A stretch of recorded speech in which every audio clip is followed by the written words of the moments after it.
Welcome to the new season of Sports Talk. I'm Ed Gottwals along with Jeff Kolb. We're here at Trojan Stadium. Lizzie Arbogast would have joined us today, but she had a root canal, so you probably wouldn't be able to understand what she was saying anyway. We wish her well. Hope she stays off the PUP list. All right, this is the week that high school football begins, and so this is our first week of Sports Talk. And we'll be with you every week to preview all the games that week. And we'll start with the first week slate here as Greencastle at Chambersburg at 7 o'clock. Of course, these games are all Friday. Central Dauphin East at Shippensburg at 7. Biglerville at James Buchanan at 7. And Waynesboro at East Pennsboro at 7. And before we go any further, I want to make sure everybody knows the Greencastle at Chambersburg game is one we're live streaming. So if you can't get to the game, and I'm sure a lot of people are going to get to the game, you can catch Game Time PA and watch the game there. Absolutely. We'll have touts, tweets, and tons of coverage. Yep. Greencastle Chambersburg was not a close game last year. Probably a lot of people don't think it's going to be this year because Chambersburg has an awful lot coming back. I know you talked to the Greencastle coach. I think maybe that might be helpful to them that they're going to be that big of an underdog.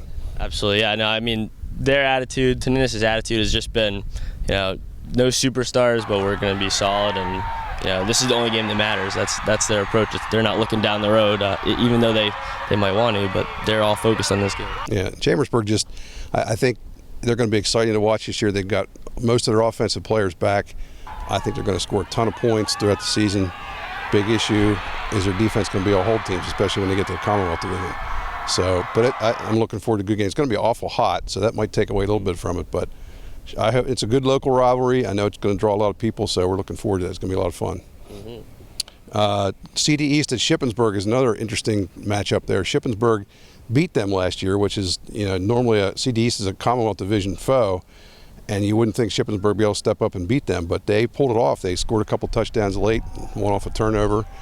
Now they got them at home this year. It's going to be interesting to see. CD East has a new coach. And I'm sure a lot of players remember what happened last year. But I think this is a big game for Shippensburg. I think that really was that kind of put them in a great spot to start the season last year, and they went from there. Yeah, I think, based off what Lizzie did with her preview, it seems like the offense and the load that's going to be on those tailbacks with especially Burt, picking up, losing a couple of those other fellow backmates. That'll be interesting to watch. Yeah, I mean, Shippensburg's historically good in the lines. They're a little bit young there this year maybe, but I think they'll probably be all right. I think a lot of people expect them to win the Colonial Division. Biglerville at JB, I don't know much about Biglerville, to be honest with you.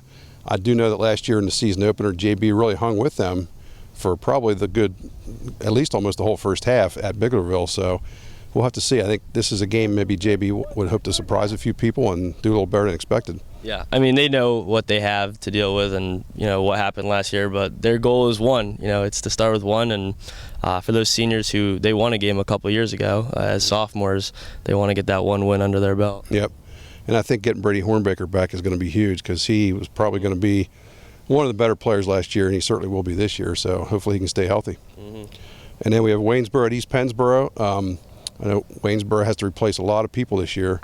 Could be a tough matchup. East Pennsboro has a lot of people back except for quarterback and running back, which obviously are two pretty key positions. But they have a lot of veterans in the line and so forth, so I think they're going to be a tough one for Waynesboro. Absolutely, yeah. Waynesboro just another gritty team. They're going to be trying to get wins early here. So. Yeah, they need. They're really hoping to pull off a few wins this year and get back on track. They're going to be a little young, I think, though. Okay, that's all we have for now, and until next week, enjoy the games.